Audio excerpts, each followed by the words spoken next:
सभी दोस्तों को मेरी राम राम। दोस्तों, आज के इस लेक्चर में मैं आपसे बात करूंगा फेज कंट्रोल रेक्टिफायर्स के बारे में। पिछले कुछ लेक्चर्स में हमने एसी डीसी कन्वर्टर्स के बारे में कुछ चर्चा की थी और उसके साथ ही डायोड सर्किट्स को डिफरेंट लोड्स के लिए हमने डिस्कस किया था। तो आज हम डायोड की जगह हम एससीआर के ऊपर बात करेंगे। एससीआर, जैसे कि हम जानते हैं, SCR is nothing but silicon controlled rectifier. जैसे कि आप यहाँ देख सकते हैं, देखिए ये एससीआर का सिंबल है और ये प्योर रेजिस्टिव लोड का मैंने यहाँ पर सर्किट बनाया जिसकी मैं आज डिस्कशन करूंगा। तो ये यहाँ पर प्योर साइनसॉइडल सोर्स है हमारा और इधर ये रेजिस्टेंस लगा हुआ है, तो प्योर रेजिस्टिव लोड हो गया। तो फेज कंट्रोल रेक्टिफायर में हम क्या करते हैं कि जो एससीआर है बेसिकली उसको ट्रिगर करते हैं। डायोड और एससीआर में फर्क क्या होता है? डायोड बेसिकली अनकंट्रोल डिवाइस है, ठीक। और एससीआर को आप कंट्रोल कर सकते हैं, मतलब फायरिंग एंगल कंट्रोल करके एससीआर का इफेक्टिव जो टर्न ऑन टाइम है उसको हम चेंज कर सकते हैं। तो चलिए देख लेते हैं हम इसमें। देखिए ये जो है आपका सर्किट बना हुआ है, ये आपका रेजिस्टिव लोड का सर्किट है जैसा कि आप देख रहे हैं। यहाँ पर प्योर रेजिस्टिव लोड है। ये आपका यहाँ पर एसी सोर्स लगा हुआ है which is pure sinusoidal having no harmonics. तो V equal to V sin omega t, और ये रेजिस्टिव लोड है, मतलब प्योर रेजिस्टेंस है। यहाँ पर ये रेड कलर में मैंने जैसे आपको दिखाई है, ये सारी पोलरिटीज है, ऑलरेडी पॉजिटिव पोलरिटीज मानी जाएंगी। ये आपका थायरिस्टर के अक्रॉस वोल्टेज, इसको हमने V सब्सक्रिप्ट कैपिटल T दिखाया है। तो ये एनोड है इस साइड में और ये कैथोड है, ठीक है, एक्स साइड में। और ये ए बी आपका सोर्स है। तो जब एस सी आर ऑन होगा तो वहां पर क्या होगा, जब एस सी आर होगा ना तो एन ऑन होगा, तो वहां पर हम केबीएल लगाएंगे। तो केबीएल क्या आएगा? R into I not is equal to V M sine omega t, ठीक। तो V M sine omega t is equal to R I, तो यहाँ से आई नॉट की value V M upon R के बराबर आ जाएगी। तो ये आपका करंट की इक्वेशन हो गई। नेक्स्ट देखते हैं, ये कुछ वेव फॉर्म्स बनी हुई है दोस्तों। यहाँ पर देख रहे हैं आप, यहाँ पर ये कुछ वेव फॉर्म्स है। ये वेव फॉर्म जो है बेसिकली ये सिंपल आपका जो सोर्स है उसकी साइनसॉइडल वेव है।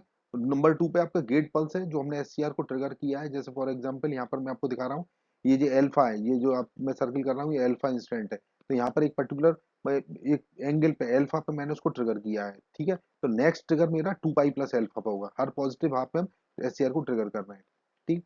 और ये थर्ड जो आपका वेव फॉर्म है वो आउटपुट वोल्टेज का वेव फॉर्म है दोस्तों। अभी मैंने ये वेव फॉर्म सारी आपको दिखा रहा हूँ, जस्ट इसको फिर मैं एक्सप्लेन करता हूँ ये करके। तो अब फिलहाल ये आपकी आउटपुट वेव फॉर्म है, आउटपुट वोल्टेज की वेव फॉर्म है। और फोर्थ नंबर पे आउटपुट करंट की वेव फॉर्म जो कि आउटपुट वोल्टेज जैसी होगी, क्योंकि हमारे पास इसमें वोल्टेज स्टेप लोड है। तो वोल्टेज स्टेप लोड में हम डिस्कस कर चुके हैं। वोल्टेज स्टेप लोड में क्या होता है, वोल्टेज और करंट की वेव फॉर्म सेम होती है। और लास्ट जो वेव फॉर्म वो आपकी थायरिस्टर वोल्टेज है, ठीक। तो इसको भी मैं आगे डिस्कस करूंगा।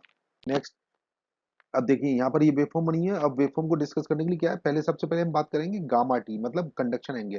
कंडक्शन एंगल का मतलब होता है दोस्तों, जितने टाइम के लिए थायरिस्टर कंडक्ट करना, मतलब हमारी डिवाइस जो है इसमें थायरिस्टर है, तो थायरिस्टर जितने टाइम के लिए कंडक्ट कर रही है उसको हम कंडक्शन एंगल बोलते हैं। तो यहाँ मैंने लिखा पाई माइनस अल्फा। तो दोस्तों आप ये देख सकते हैं, देखिए थायरिस्टर का जो लास्ट वाला वेवफॉर्म है, यहाँ पर देखिए आपका जो थायरिस्टर जो ऑन है, थायरिस्टर को मैंने ट्रिगर कब किया है? अल्फा इंस्टेंट पे।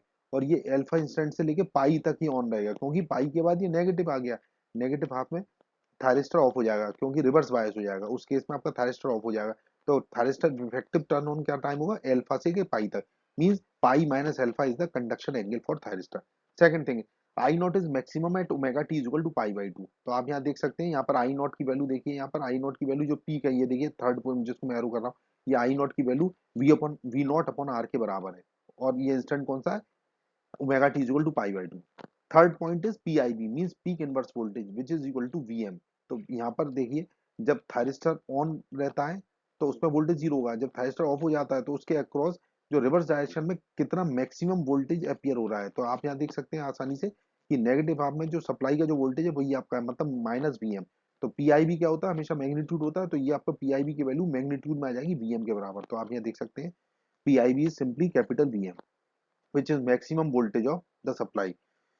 अब हम बात करेंगे सर्किट टर्न ऑफ टाइम की। तो सर्किट टर्न ऑफ टाइम का मतलब होता है जितने समय के लिए जो आपका जो थायरिस्टर है वो ऑफ रहता है। तो यहाँ पर हम दोस्तों देख सकते हैं नेगेटिव हाफ में, मतलब पाई से लेकर 2 पाई तक आपका थायरिस्टर ऑफ है, ठीक। रिवर्स बायस है, ये थायरिस्टर ऑफ है। अब 2 पाई से 2 पाई प्लस अल्फा तक ये आपका फॉरवर्ड ब्लॉकिंग मोड में होता है दोस्तों।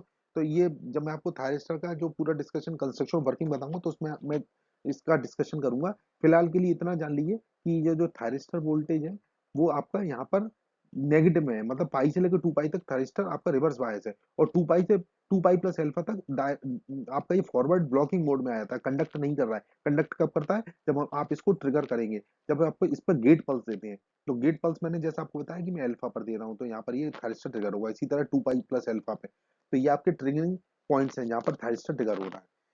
तो यहाँ पर ओमेगा टी सी की वैल्यू पाई हो जाएगी, मतलब जो आपका ये जो ओमेगा टी इंस्टेंट जो मैंने आपको बताया, यहाँ पर देख सकते हैं आप, ये एरो से मैंने दिखाया हुआ है, ये आपका ये देखिए, ये आपका सर्किट टर्न ऑफ टाइम है विच इज पाई। तो यहाँ पर टी सी की value pi upon omega second आ जाएगी। तो इस तरीके से हम सर्किट टर्न ऑफ टाइम निकाल सकते हैं। तीसरी नेक्स्ट इंपॉर्टेंट बात है कि यहाँ पर लाइन और नेचुरल कम्यूटेशन कहलाता है ये। मतलब यहाँ पर जो है आपका जो सर्किट हो रहा है वो आपका नेचुरली ऑफ हो रहा है, ठीक है, क्योंकि नेचुरल जीरो हो रहा है, करंट आपका पाई से 2 पाई के बीच में ये नेगेटिव चला गया। तो इसके मतलब यहाँ पर आपका रिवर्स बायस हो जाएगा। तो यहाँ पर लाइन या फिर नेचुरल कम्यूटेशन का यूज करते हैं। अब देख लेते हैं इसमें आउटपुट वोल्टेज। तो आउटपुट वोल्टेज का देखिए यहाँ पर डायग्राम बना हुआ है। आउटपुट वोल्टेज क्या है, देखिए हमने साइन वेव दे रखी है, सप्लाई पे साइन वेव है। जब मैं अल्फा पर ट्रिगर करूंगा, जब तो आपका थायरिस्टर आपका शॉर्ट सर्किट हो जाएगा। तो डायरेक्ट जो आपका, जैसे मैंने आपको इक्वेशन बताई थी, वो वहां पर आपका आउटपुट वोल्टेज इनपुट वोल्टेज के बराबर हो जाएगा। कब? जब अल्फा से आगे इंस्टेंट होगा। तो अल्फा से पाई तक आपका जो आपका थायरिस्टर ऑन है। तो मतलब जो आपकी जो सप्लाई होगी, बेसिकली वो इनपुट, मतलब जो आउटपुट होगा वो इनपुट को फॉलो करेगा। तो यहाँ पर वी नॉट की वैल्यू जाएगी 1/2 पाई इंटीग्रल पाई टू अल्फा। आप यहाँ से देख सकते हैं, देखिए इस वेवफॉर्म को देखिए, रेड वाली, यहाँ पर अल्फा से पाई के बीच में इंटीग्रेशन करेंगे। और चूंकि इसका टाइम पीरियड कितना है आप देख सकते हैं, यहाँ पे 0 से लेकर 2 पाई ले सकते हैं, या फिर अल्फा से 2 पाई प्लस अल्फा, क्योंकि उसके बाद रिपीट हो रही है। तो हमारी इंटीग्रेशन के जो लिमिट हो जाएगी वो जाएगी अल्फा से पाई तक, क्योंकि यहाँ पर इतने टाइम के लिए आपका इफेक्टिव आउटपुट मिल रहा है। अदरवाइज पाई से लेकर 2 पाई प्लस अल्फा तक ये जीरो है। तो आप इसको कह सकते हैं, ये इंटीग्रेशन करूंगा मैं इसका 1/2 पाई के साथ अल्फा से पाई तक, और V M sine omega T with respect to D omega T. तो I am getting this V not equal to V M upon 2 pi bracket 1 plus cos alpha. तो ये आपका एवरेज आउटपुट वोल्टेज आ गया। This is average output voltage of the circuit which I am discussing right now. Okay, तो अब आई not भी हम इससे कैलकुलेट कर सकते हो। आई नॉट कैसे निकलेगा? आई नॉट निकालने के लिए मैंने आपको बताया, चूंकि ये वोल्टेज स्टिप लोड है, तो I not is simply V not upon R. तो I not is V not upon R. तो वी नॉट हम निकाल चुके हैं, अभी मैंने आपको कैलकुलेट करके बताया लास्ट स्लाइड में।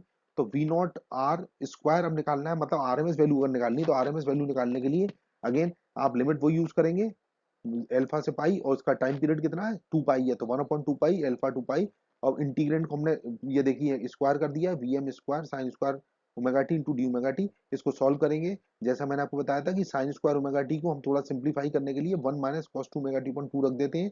और फिर ये आगे हम इसको इंटीग्रेट करेंगे, ठीक है, हर हर पर्टिकुलर पार्ट को, जैसे 1 का इंटीग्रल हो जाएगा ओमेगा टी, और कॉस 2 ओमेगा टी का इंटीग्रल हो जाएगा साइन 2 ओमेगा टी अपॉन 2, और ये 2 बाहर आ गया, ठीक है। तो इस तरीके से आपका ये फॉर्मूला, जब इसको सॉल्व करेंगे, आपको इसको सिंप्लीफाई करेंगे, you are getting V O R is equal to V M upon 2 under root pi bracket pi minus alpha 1 plus 1/2 sine 2 alpha and square root में। तो ये आपका एक इंपॉर्टेंट हमारा एक्सप्रेशन आया है। और पी नॉट अगर निकालना हो, तो मतलब एवरेज आउटपुट पावर, चूंकि आपको मैंने बताया ये वोल्टेज स्टिप लोड है, तो जैसा हमने आपको बताया था जब लोड का डिस्कशन किया था, तो जहां पर वोल्टेज स्टिप लोड होते हैं, तो वहां पर रेजिस्टेंस में पावर निकालने के लिए वी स्क्वायर अपॉन आर करते हैं, जहां पर वी आरएमएस वैल्यू होती है। तो यहाँ पर देखिए P naught is equal to V naught R square upon R. तो ये हो जाएगा V M square upon 4 pi R bracket pi minus alpha 1/+1/2 sine 2 alpha. ये ऊपर से हमने इसकी वैल्यू, ये इस एक्सप्रेशन से हमने इसकी वैल्यू यहाँ पर पुट कर दी है, ठीक है। अब यहाँ जब एक बार यहाँ वेवफॉर्म देख लेते हैं दोस्तों, तो ये देखिए आउटपुट वेवफॉर्म कैसे बनाई गई है। आउटपुट वोल्ट वेवफॉर्म क्या है, यहाँ पर 0 से लेके अल्फा तक, चूंकि ये आपका ऑफ है, थायरिस्टर जो है आपका बेसिकली रिवर्स बायस है, मतलब जिसको कहते हैं कि फॉरवर्ड ब्लॉकिंग मोड में। तो उस समय आपके जो आउटपुट वोल्टेज यहाँ पर कुछ नहीं मिलेगा, आउटपुट पे वोल्टेज, क्योंकि करंट जीरो हो गई है, आउटपुट वोल्टेज जीरो रहेगा। अल्फा से पाई के बीच में, क्योंकि आपका कंडक्ट कर रहा है, इसलिए output voltage same as input voltage. तो आप देखिए ये अल्फा से पाई के बीच में इसका इनपुट वोल्टेज का रिप्लिका हो जाएगा। और फिर पाई से लेके अगले 2 पाई प्लस अल्फा तक फिर आपका ये जो आपका थायरिस्टर है वो आपका ऑफ हो गया है, ठीक। तो आप ये आउटपुट वोल्टेज आपको फिर जीरो मिल रहा है, तो यहाँ पर देख सकते हैं ये। इसी तरह आउटपुट करंट क्या होगा, सेम एज आउटपुट वोल्टेज, केवल मैग्नीट्यूड चेंज हो जाएगा। तो यहाँ आप देख सकते हैं, यहाँ पर ये आउटपुट वोल्टेज का मैग्नीट्यूड क्या है, यहाँ पर मैक्सिमम वीएम है, जबकि आउटपुट करंट का magnitude magnitude V M upon R है। तो ये आपके दोनों ये वेवफॉर्म्स मैंने आपको क्लियर किए, ठीक है।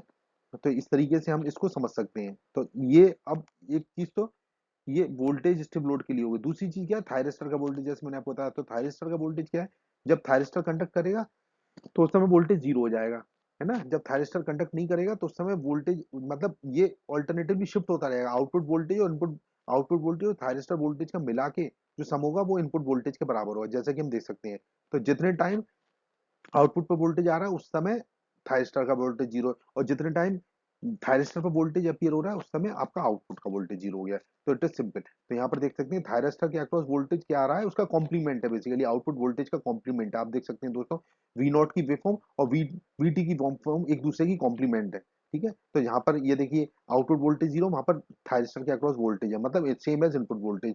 तो we can easily understand this VT waveform with the help of this input waveform and output voltage waveform. तो यहाँ पर ये देख सकते हैं, अब इसमें दो तीन चीजें दिखाई गई हैं। ये आपका जो टाइम, ये गामा टी जो है मैंने आपको बताया था, ये कंडक्शन एंगल है थायरिस्टर का।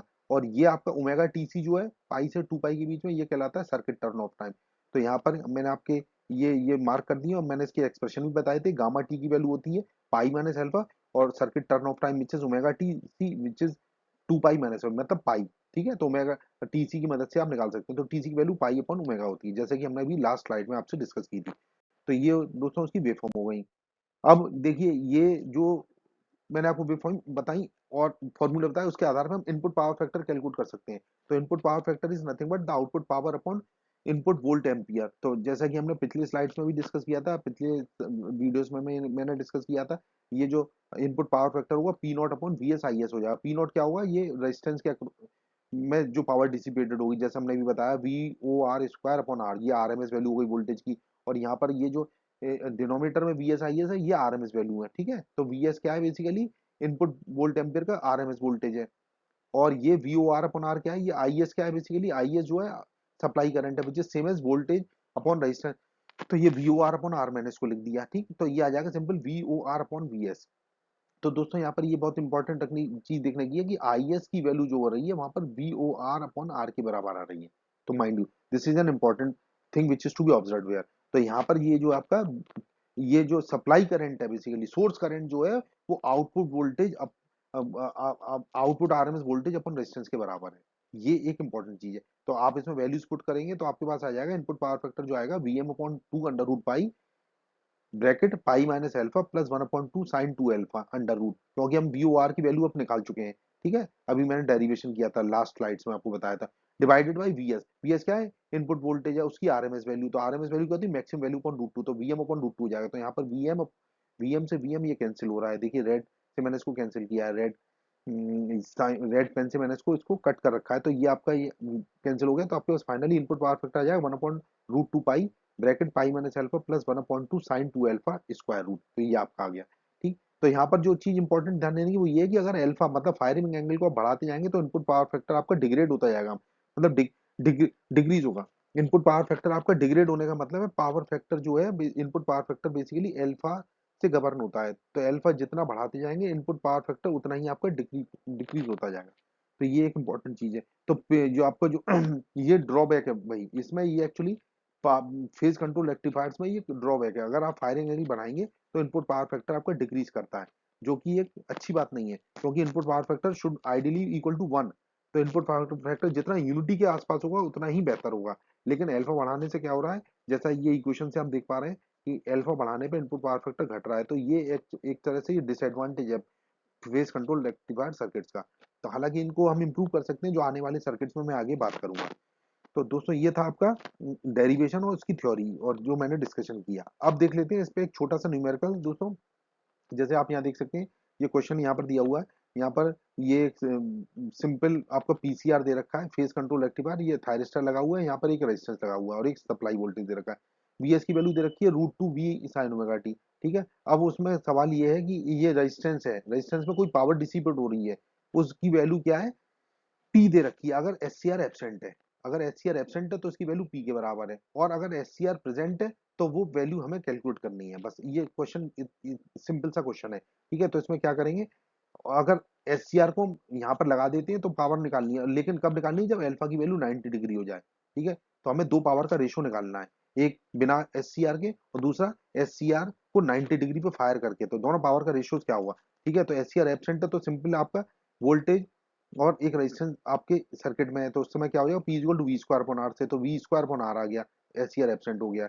अब सेकंड केस क्या है, एस सी आर अगर प्रेजेंट है, तो एस सी आर जब प्रेजेंट होगा तो हमने जैसे आपको फॉर्मूला बताया था कि रेजिस्टेंस में पावर क्या होती है, आरएमएस वोल्टेज की मदद से V M square upon four pi R, ये मैं ड्राइव कर चुका हूँ, bracket pi minus alpha plus one by two sine two alpha, अगर ये एस सी आर प्रेजेंट है। तो यहाँ पर एल्फा की वैल्यू 90 डिग्री दे रखी है दोस्तों, तो यहाँ पर वैल्यूज पुट कर दीजिए, और वी एम की जगह रूट टू वी कर दूंगा, तो रूट टू वी का स्क्वायर हो जाएगा divided by four pi R हो जाएगा, जैसा आप देख रहे हैं यहाँ पर सिंपल वैल्यूज पुट की है, ब्रैकेट में पाई माइनस अल्फा की जगह पाई बाई टू रख दिया है, देखिए यहाँ पर, और प्लस हाफ, ये साइन टू अल्फा है तो पाई बाई टू रखूंगा तो sign two into pi by to हो जाएगा, तो साइन पाई हो गया। तो फाइनली मेरे पास आंसर आ गया B square upon four R. तो इस तरीके से ये आपकी रेजिस्टेंस में पावर डिसिपेशन कैलकुलेट हो गई। अब हमें इसका रेशियो निकालना है, तो आप देख सकते हैं जब एस सी आर एबसेंट था तो वी स्क्वायर अपॉन आर थी, और जब एस सी आर प्रेजेंट है तो V square upon four R हो गई, मतलब वन फोर्थ रह गई है, ठीक है। तो दोनों का रेशियो इसका सिंपल हो गया, मतलब पावर जो हमारी डिक्रीज हो गई कितने से, वन फोर्थ हो गई है, ठीक है। केवल 25% पावर रह गई है एससीआर को 90 डिग्री पे फायर करने से। तो दोस्तों ये कुछ बेसिक कंसेप्ट बताया मैंने आपको, एक न्यूमेरिकल डिस्कस करके बताया। तो दोस्तों आज की वीडियो में मैं इतना ही डिस्कशन करूंगा, और आप दोस्तों मेरे वीडियो को लाइक कीजिए, मेरे चैनल को सब्सक्राइब कीजिए, प्लीज मुझे कमेंट में लिखिए कि आपको क्या चीज इसमें खराब लगी, तो मैं उसको आगे सुधार करने की कोशिश करूंगा। तो दोस्तों आपको बहुत बहुत धन्यवाद मेरे वीडियोस को देखने के लिए, thank you for watching my team. जय श्री राम।